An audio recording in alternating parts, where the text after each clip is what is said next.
ప్రకాశం జిల్లా దోర్నాల మండలం బొమ్మాలపురం సమీపంలోని గండి చెరువు పరిసరాల్లో పెద్ద పులి సంచారం కలకలం రేపుతోంది. నల్లమల్ల అడవి నుంచి బయటకు వచ్చిన పులి రైతుల కంటపడింది. పొలాలకు వెళ్లే దారులతో పాటు పొలాల్లో అది తిరుగుతోంది.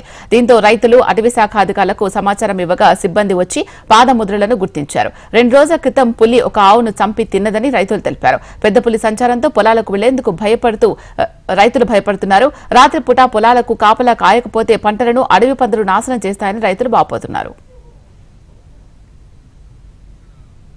తిరుగుతుంది ఈ దారిమటి కావున మాకు భయప్రాంతమవుతున్నాం కావున మేము ఇప్పుడు ఈ పందులు రాకుండానేమో పందుల పోడు వచ్చేనేమో ఆ పెద్ద పులి భయంతో మేము రాలేకపోతున్నాము. కావున ఫారెస్ట్ అధికారులకు విన్నపం చేస్తున్నాం. మేము రైతుకు పని చేసుకుని జీవించే వాళ్ళము.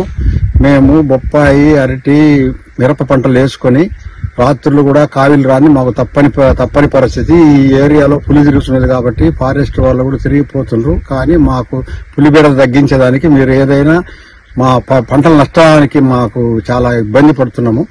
రాత్రులు కూడా మామూలుగా 2-3 మామూలుగా ఇక్కడ ఆవులను కూడా తిరుగుతున్నది ఇక్కడనే ఉంటుంది కాబట్టి మాకు పెద్దగా భయంగా ఉంది. కాబట్టి మమ్మల్ని ఏదైనా మీ ప్రభుత్వం వారు మాకు సాయం చేయాల్సి కోరు.